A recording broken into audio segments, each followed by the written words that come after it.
Hey everyone, how's it going? We got another one here. This time we have a Thrive 40-gallon front opening tank that I'm going to be building. I'm going to be turning this one into an arid climate, arid environment tank.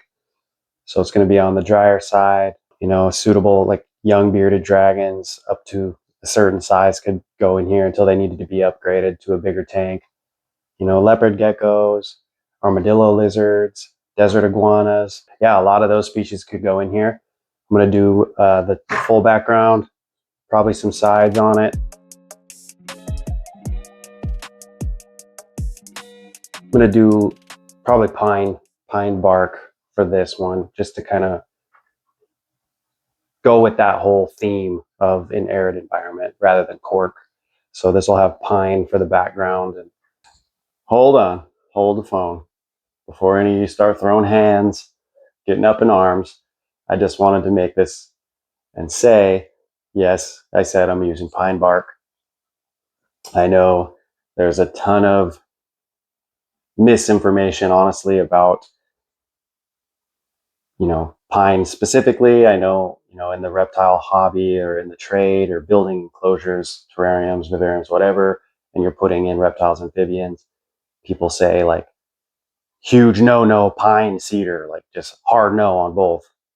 There are truths to that, but there's also context. Often things get so repeated in this like hobby and trade with no context. And so that's why I say misinformation. I wouldn't say false because there are some things that to be cautious about, but I'm going to be doing pine bark. It's thin, well-aged, dried pine bark. This stuff has dried for months out in the hot sun, and then it dried for several more months after that indoors, completely dry. It has zero sap or resin left on it, which is where your VOCs, your volatile organic compounds, those terpenes, are going to be coming from anyways. There's none of that. There's no even natural pine odor from this pine bark. So I believe that it is going to be completely safe to use as a background material. Again, it's thin, well-aged, dried pine. That's why the pieces get so warped. They're super dry. There's no more oils and terpenes that are going to be coming out of them. It's an arid enclosure. So that's one of the bigger things too with pine. People say, oh, it's a soft wood, so it'll mold and rot quick. And yeah, it will if it were wet all the time and constantly being misted and sprayed. This isn't going to be. And honestly, cedar is much more toxic than pine is. It's much more of an issue than pine would be. Honestly, there's many companies who mix mulch brands for reptiles, this and that, orchid barks, orchid mixes, whatever, that actually contain amounts of pine bark chips in them, and people don't even realize it. I think it came from initially from like mammals, where people were like, oh, pine is really bad, cedar's really bad, don't ever use it. Kind of transitioned over into reptiles, which I'm on board with.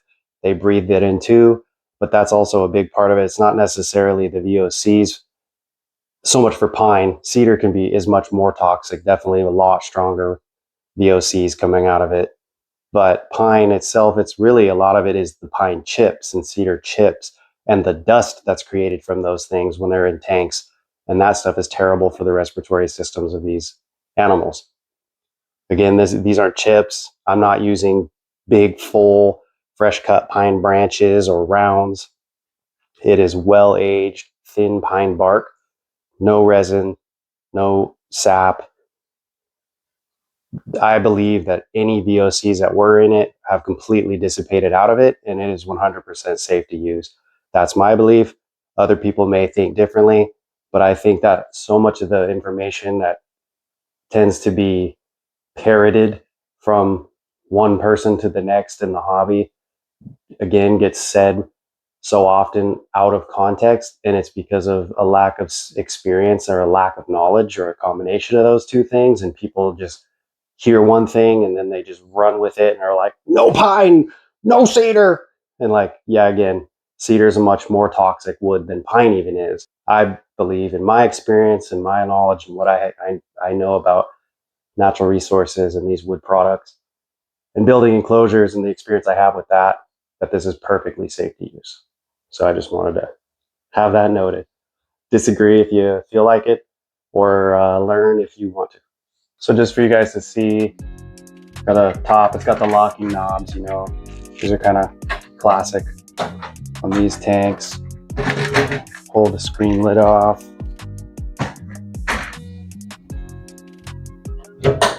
Open the front.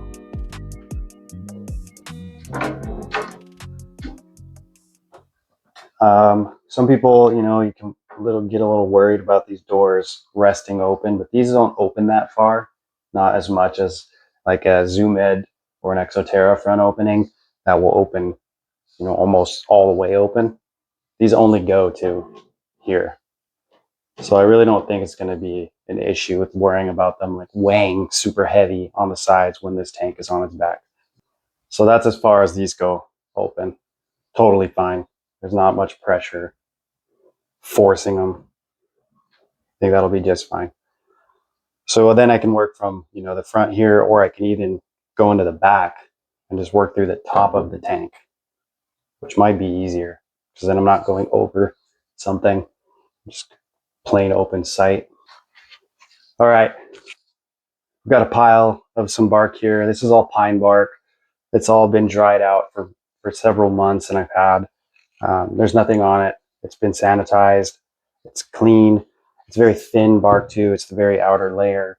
So that's what I'm going to use to build the background.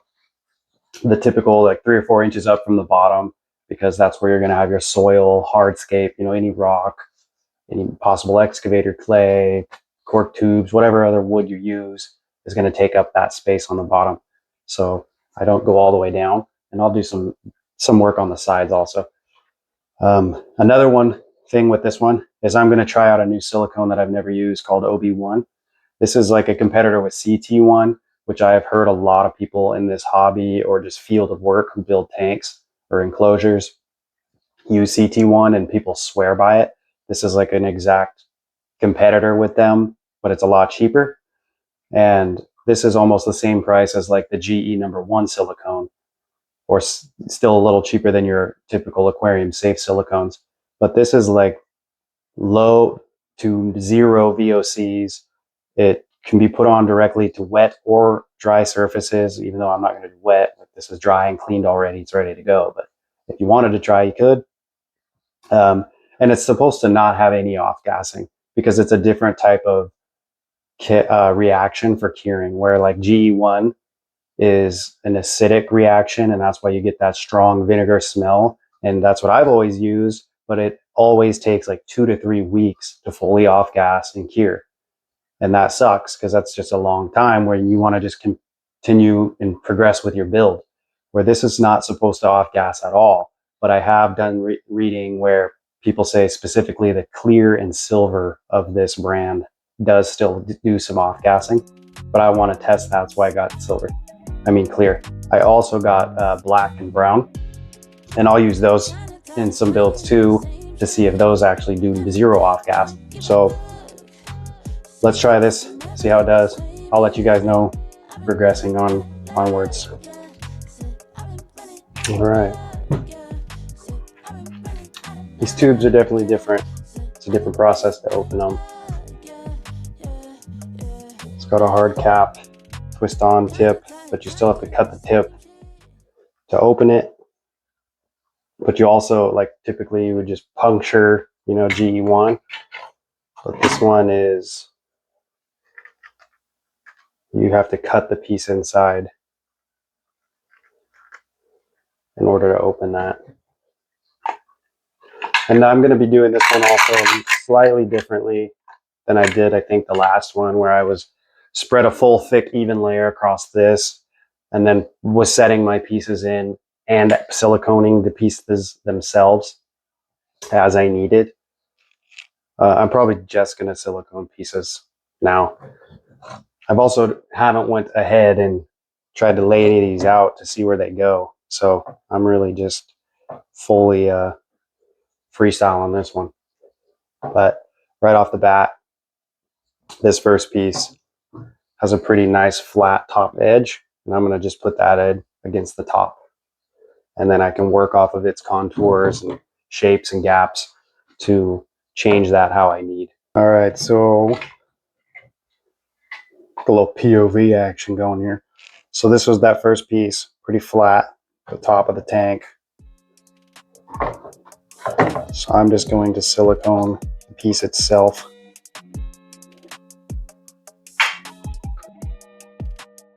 Sealant definitely has a different smell also than G1 right away. Honestly, it smells better.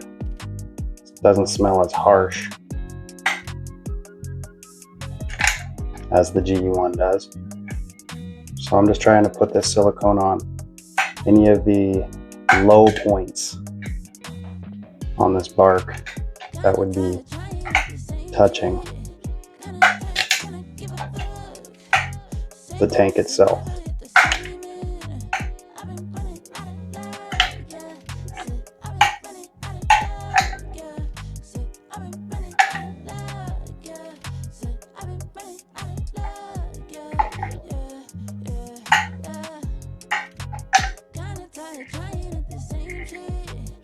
Okay, well, let's see.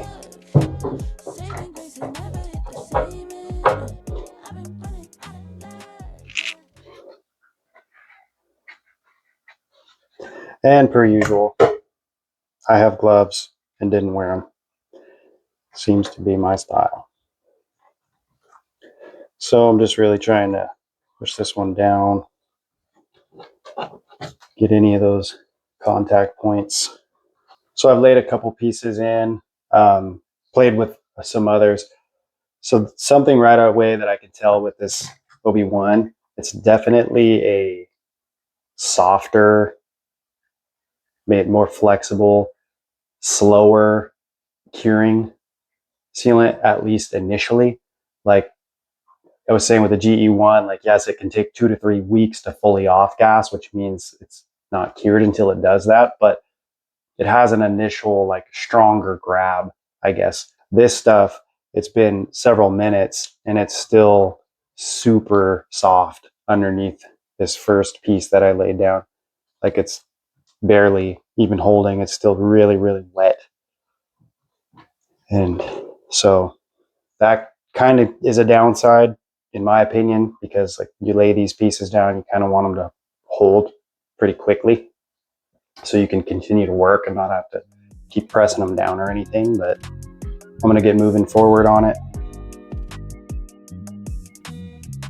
Putting a good amount on the edges where it's going to for sure be touching the glass.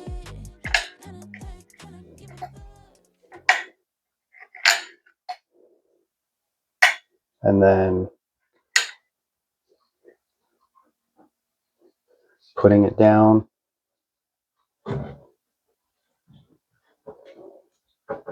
Whoop.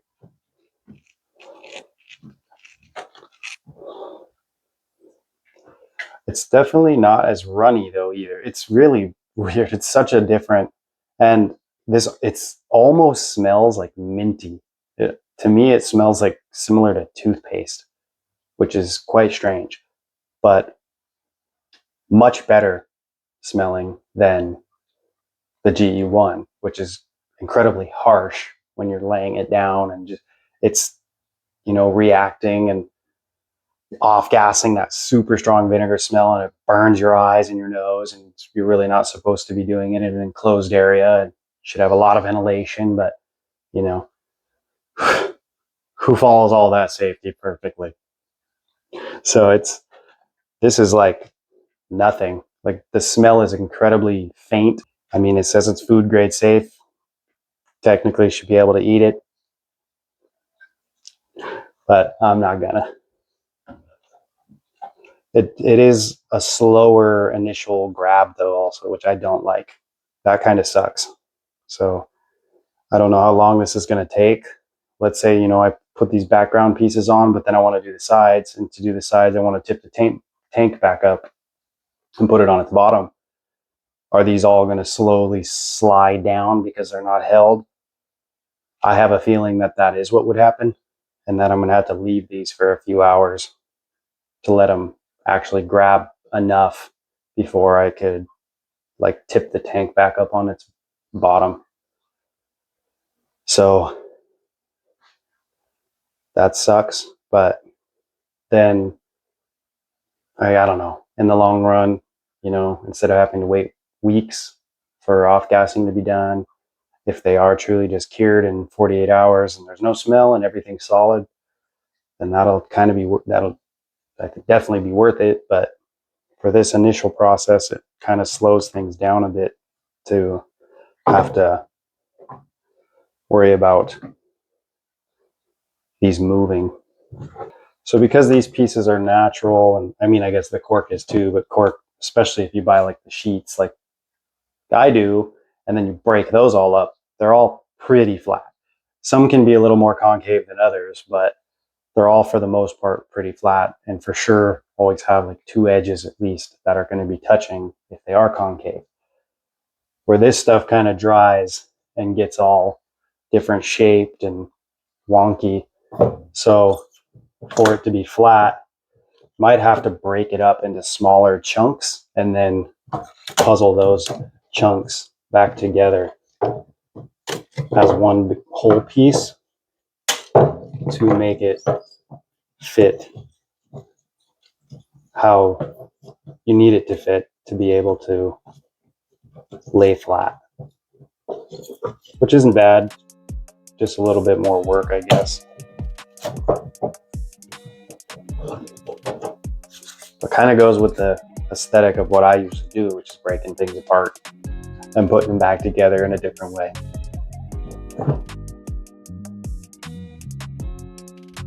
I do love that this is nothing harsh coming off of this stuff though. That's awesome to me. And like no strong smell, no harsh chemicals, nothing burning my eyes. Very faint, minty smell. Like you can barely smell it when I do that. Probably shouldn't do that, but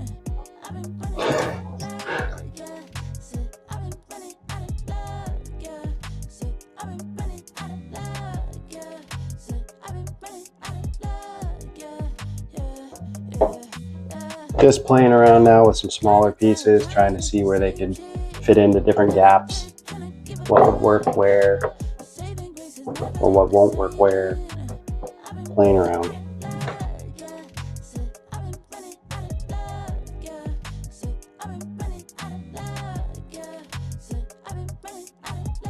So this is what it'll actually be looking like. Got this great big piece here. Can't really tell from the footage, but yeah, see how that piece is pretty lifted, where those big knobs are, where the knots in it. It's pretty cool. Some little cave inside of it almost, and underneath this big pocket. This piece is very cool, kind of double layered bark, hard to tell, but it's got this big raised piece on it. See how it lifts up. Oops, but then a nice contrast piece there. It fits good. Some little pieces in here puzzled in. And yeah, I'll just keep going. Same idea. Keep working these down. Probably only going to bring them down to about here-ish along the bottom. And then do the sides. But I may have to let this sit for a couple hours, like I was saying, because this silicone doesn't seem to grab as good initially. Right now I'm kind of using some smaller ones to put in.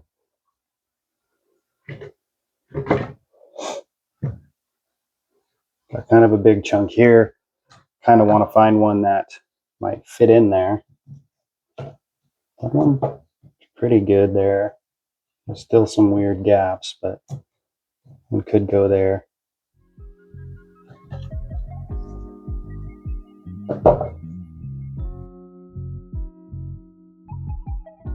Another thing, the silicone seems to be a lot less messy also. Like GE1, it gets on you and it's like on you and it's hard to wipe it off. You know, once it dries, it can peel off. But like I just got a bunch of this on me and it just comes right off and it doesn't even feel like there's residue or anything on me. Not sticky, super, came off really easy. So that's really nice. I like that. Not a very flat piece though.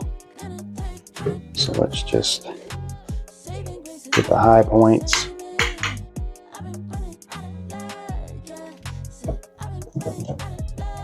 And I like where that one sits. I'm gonna go with it. I'm gonna lean with it rock with.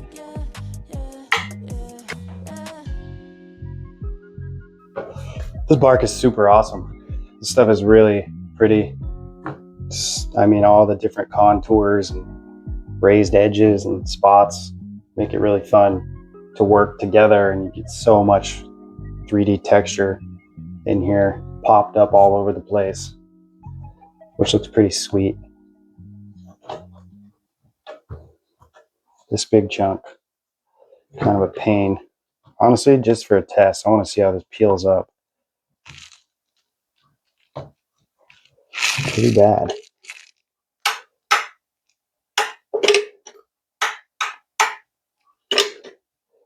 So I'm just laying some thicker beads back under it because this stuff, this silicone does cure, or like holds on initially. I mean, I keep saying cure, but I'm meaning how it grabs and holds on initially. And it's very slow. It doesn't, which is weird because it's like the overall cure time is quicker, but the initial dry time to where it's, you know, grabbing something strong enough to hold and to stay in place is slower. Strange. Totally bass-ackwards. Yeah, it's so, some of the pieces too that I've laid down, they almost seem like they just float around on the silicone with the glass, but it bonds to all of these materials. So I'm not sure how long this stuff is going to take to just sit and be seated. Sit and be seated. Sit down when I... Anyways, if anybody's seen that, you know what that is. Funny.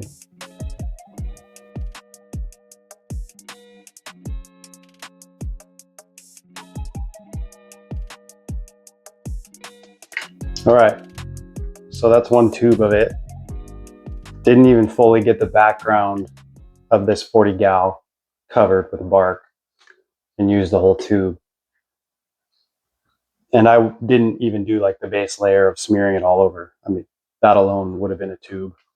But I have more, but I want to actually switch now to the black OB1 just because I want to try both of them and I'm impatient. I don't want to wait for another separate job. So I'm going to use clear and black to do this, which doesn't matter. I mean, it's going to be hidden behind the pieces and then I'll fill in the little cracks and crevices. I want to see what the black does also because, you know, like I was saying now 4 times, if this does off gas like people say, but the colored ones don't, I want to see what the difference is, if the difference. 1 tube of that down. So this is the little tip inside you have to cut. And then this already has a hole in it. Like where a lot of the brands, you know, this is attached and you just have to snip that. You actually have to cut the inside piece of this, screw the tip back on, and it's already got a tiny little hole on it, but that's way too small for what I want. Like that's going to be so slow. I think coming out of the tip, it's just a tiny little pinhole. So I want that to be bigger as to have a better, faster flow.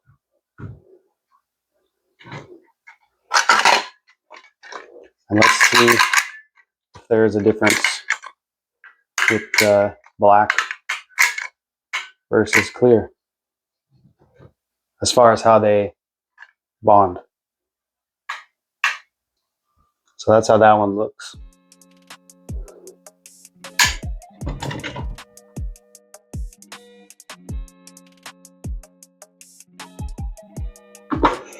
Okay, I got the first couple small pieces with the black Obi-Wan down. I mean, they feel fine. I can't tell a difference right now. Well, maybe I can. I don't know. I almost feel like the clear is not grabbing as good as the black one is. I don't know if that's just because I got better at putting it on as I've gone. Like I've already used the whole tube of the clear, or if it actually is different. But I feel like the colored Obi-Wan is holding better. I mean, just pushing this piece in, and it actually feels like it's down and really secure. Both of these two pieces versus all these clear pieces that are still kind of really easily moving around and sliding around.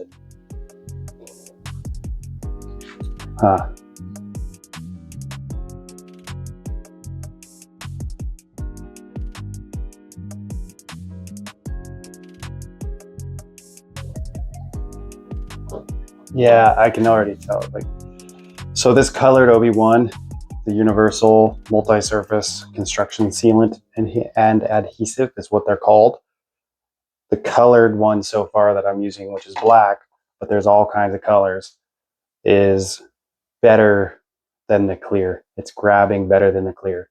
The clear is bonding very slowly, and the pieces that I did with that are still kind of sliding around and moving. They're not held well, where all the pieces that I just set down with the black are like firm and feel like they're actually planted where they are. Like if I could tip this over just like I would like G1, as soon as I put it in and push it down, like it's there. And I could tip this up and they're not going to slide around or move. Or with these clear pieces, I feel like if I tip this up and put it back on its bottom, those clear pieces are going to slide around, which is kind of lame. So they're going to have to sit for some time and really cure a bit before you can move the tank around. So just my experience so far with it, I probably wouldn't get clear again going forward. Just going to be patient. Try to be, and just let this clear stuff sit for a while after I guess I get it on. Lame.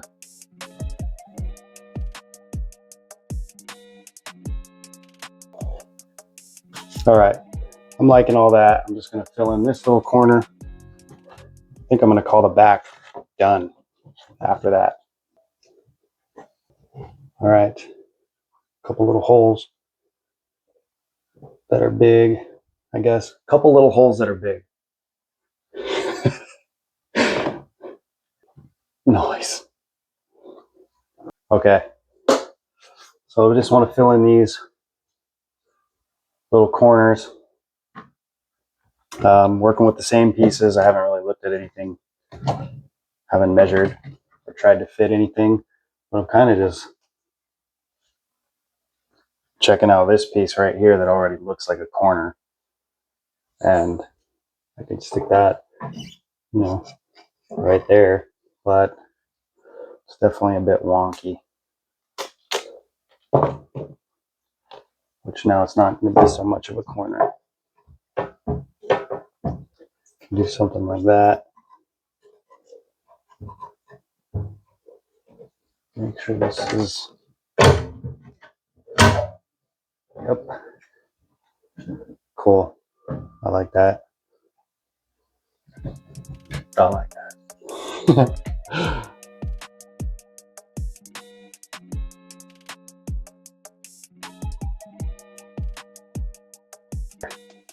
I'll definitely use this black silicone again. I like it.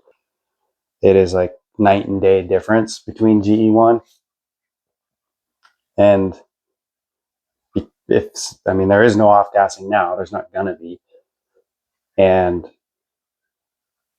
so really based on the tube instructions, like, a 24 to 48 hour full cure within 2 days, this should all be fully cured and fully dried.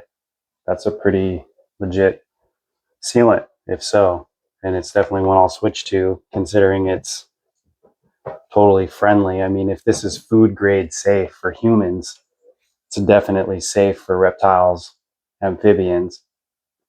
Now, I'm not promoting this as like for aquariums. If you have something where you're trying to seal something for water or whatever, I'm not sure how that would work or if this will leach. But because I know with GE1 silicone that once that fully cures, it's essentially an innate rubber at that point.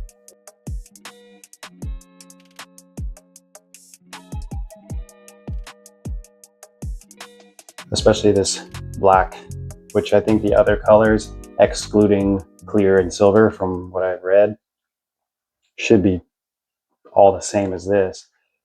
It really works great.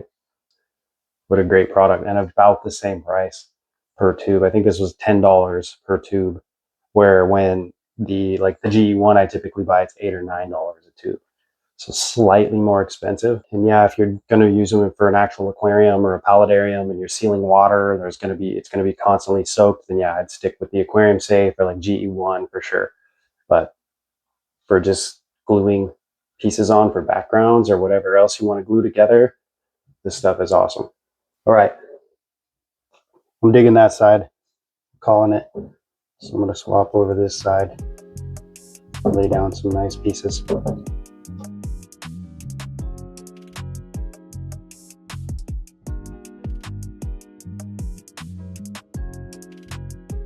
And now again, on like these upper edges of the corners that I'm doing on the sides, I'm not trying to make them perfect. So that's part of the aesthetic that I like. It's going to be more natural to me that way, not having perfectly straight edges and perfectly straight lines, but having kind of a broken edge and like looks nice and different. This was actually quite smooth and straight as I'm saying that, but this one's very broken. And then I'm just going to be painting the outsides of the tank, that same flat black that I did on the giveaway tank. And it's just going to follow this kind of natural edge, top edge of the bark background that I have. And I'll follow that. And then it'll be black below. And then we'll have these two upper corner open windows into the tank. Yeah. Cool. Sick. Sick. Solid. Next, I'll paint the sides, let everything cure and dry for a couple days, and then we'll see where it's at. Yeah, and I'll let you guys know about how this dried and what it feels like, looks like, if it's all good. So here we can see the finished background and sides. I tipped the tank back up. It probably sat for about another hour, but turned out pretty good. I'm liking it.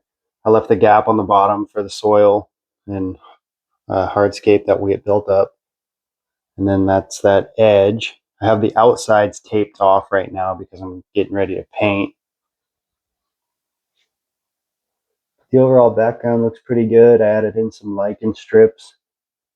Looks pretty cool. This side is pretty cool with the edge. It's a bit more broken, but I kind of like that. I think that'll look pretty cool. This piece comes out, nice knot. This is like a double piece. It's got a pretty good sized gap back here. I don't know how big whatever species is in here. Could use that. Yeah, looking pretty good. And so then I have the outsides taped like so, and then everything in here will be painted the flat black. And I kind of follow the contours of that. I just think it'll look kind of cool. That's where we're at so far.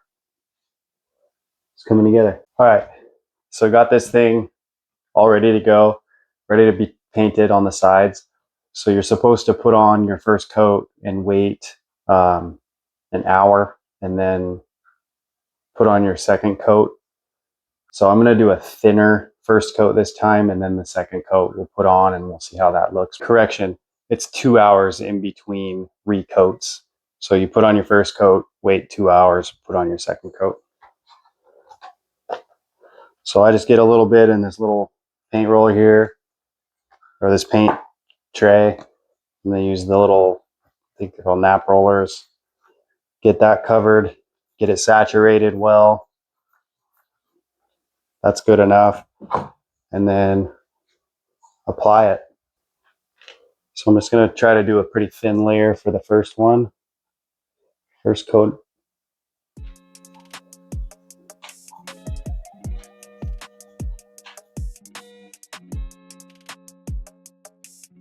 So that's simple. I'll do the same on the other side. I'll let this sit for 2 hours, come back, I'll hit it with another coat.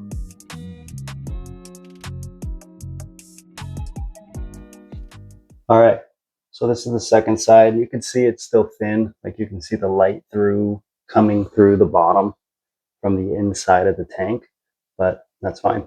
It's the first coat, and that's all it needs. It does not need to be a thick coat, just a thin coat, because then the second one over is going to fully black that out. And that was the first side. I put it on a little thicker, but you can still see through the bottom gap there from the inside of the tank. So should be good. Now we've got both layers on there, and it's had a few days to dry. And this is the final product. You can see the inside here, everything's dried, ready to go. And the other side here, a little different than the right side, but looks nice. They came out nice and dark. You can't see through them. We'll open it up. Now here's the full background and sides. So for the soil, I'm going to be using Repti soil and play sand for the main base of this arid soil. I'm going to use one whole 10-quart bag here, and then probably about like a, I don't know, I'd say a 60-40 mixture, 60% Repti soil and then like 40% of the play sand. Now, Repti soil can come pretty damp, and it has moisture in the bag. So if you want to dry it out first, then you can bake it. I've done that in the past. This is the play sand that I use, the Quickcrete play sand. It's worked great. I've used this in several different arid enclosures. It's always been a really great sand mixture to put in. If you want to wash it first, you can also. I actually sprayed this entire bag when I bought it from the outside, just the whole bag, just soaked through and sprayed with a hose, and it kind of siphons through everything, mix the bag around, spray through it all until it kind of starts spraying clean. I mean, dripping clear, clean water, and that's how I washed it, and that's good enough for me. And then it's been sitting and fully dried since then. I've had it a while. This bag has lasted me. It's like a 60-pound bag, I think. And then I do worm castings, just a small amount of them, as well as, shred up and rip up a bunch of leaf litter that I'll mix into all this as well. And that's going to be my arid soil mixture. So the worm castings and the leaf litter are for the nutrients. And the leaf litter that I used for this is all oak leaves. So these have been well dried out, super crunchy. I've had them for many, many months. Cleaned them, I've sanitized them, and yeah, they've just been in that, stored in that bag. But going through them, and I'm just going to be crunching them up, kind of ripping them apart, shredding them apart. And then this whole mix here is what I will just mix all together, and then this is going to be my arid soil. Now that's all mixed together, got it kind of evened out. It's a pretty decent amount. We're going to start putting in some of the hardscape. Got a chunk of cholla wood here. Always goes good with an arid setup, that kind of desert vibe.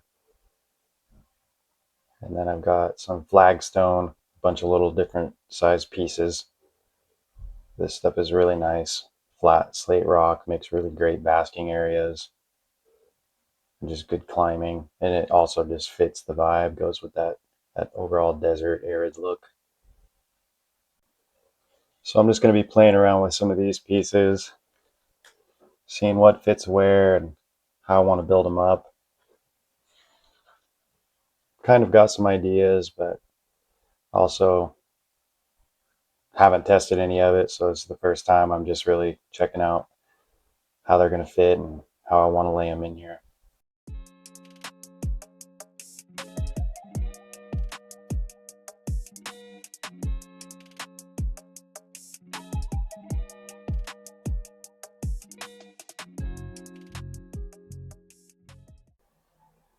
I figured out that I want to do like a little tunnel with kind of cascading steps coming down over here on the left side of the tank.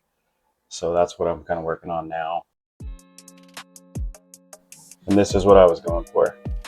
So we've got that natural cave right there that whatever is in here can go through, and underneath got the flat basking spot on top, and then kind of the steps that cascade down.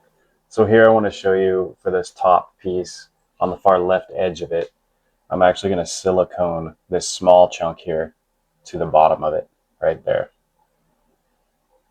So I'll silicone that on, and then that's going to be the small little chunk that actually rests against the soil, holding up that left side of the top piece.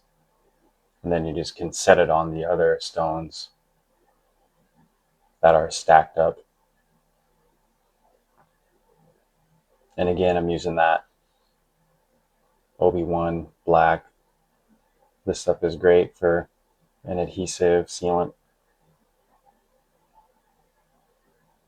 And it won't take long for it to actually be holding on to this well enough that I can put it back in. How do I do this? Well, I don't know. Okay. I'm just going to set this aside right there, make sure it's where I want it, and let that dry. And we'll deal with this and go onward. Now to some wood. This is all manzanita wood, which is ghost wood.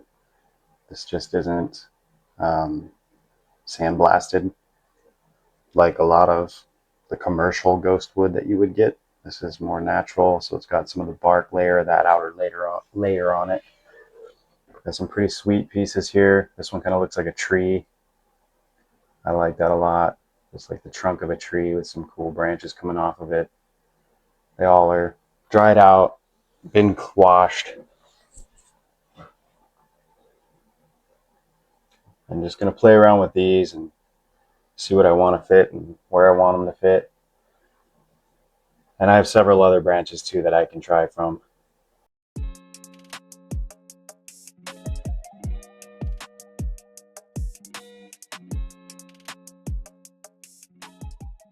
I'm liking this back corner for this. That's definitely where I want that piece to go. Looks pretty sweet back there. Show you up close in the corner there. It's got branches that touch on 3 points to the walls. Some nice climbing opportunities. Looks like an old dried out snag. I think it looks pretty sweet. And all I'm doing here now is just going through some different branches that I've got, checking out the different options, seeing how they fit, which ones I want to lay out and how. Just kind of puzzle piecing those ones in there, figuring out what looks best, what works best as far as climbing options. So now I'm going to super glue that back little tree in the right corner. I'm going to super glue the 2 contact points with the background just to keep that standing up straight. because just with the dirt pushed around the base of it, it's not going to be very secure there. So just add a couple dabs of glue, that's the gel super glue, where it touches, and hold them for a few seconds, 10 seconds, whatever, and should be good to go. So this is a cool little chunk with some nice galleries in it.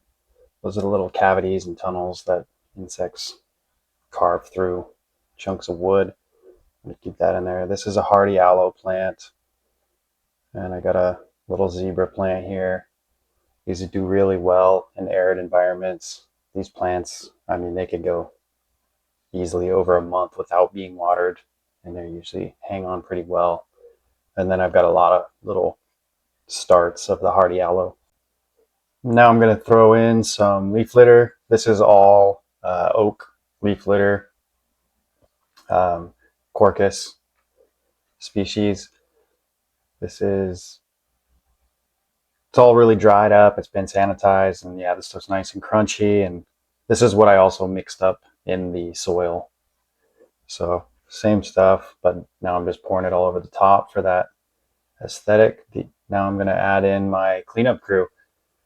I'm going to be adding in powder orange isopods and some springtails here. I'm just looking for a chunk with some, you see a decent amount right there running around.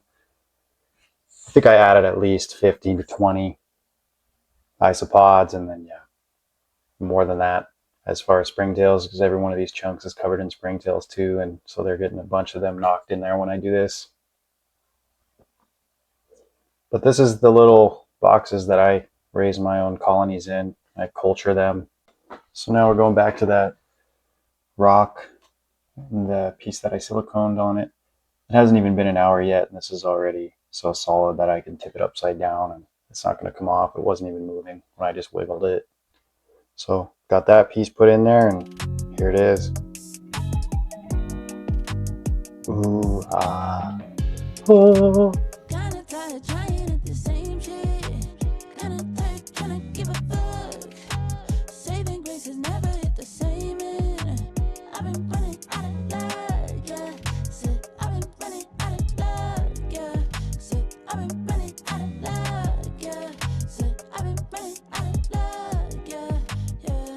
I really appreciate you guys watching, and make sure to subscribe and follow along if you enjoy the content, and please comment. Let me know what you think. Let me know which styles of filming you like the best. Whether you want me to be building and explaining it at the same time or just filming me and voicing over. I appreciate it.